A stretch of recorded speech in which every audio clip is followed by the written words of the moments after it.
السلام علیکم ورحمۃ اللہ وبرکاتہ۔ حدیث نمبر ہے 2130، مشکوٰۃ المصابیح۔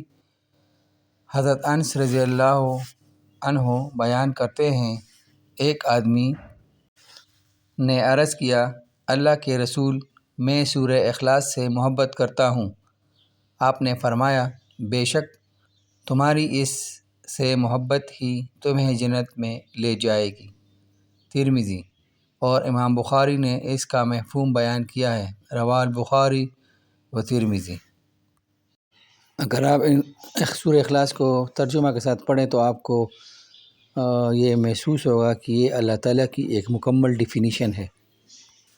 اللہ تعالیٰ سے دعا ہے کہ وہ مجھے اور آپ کو قرآن پاک بامعنی اور تفسیر کے ساتھ پڑھنے کی توفیق عطا فرمائے، آمین ثم آمین۔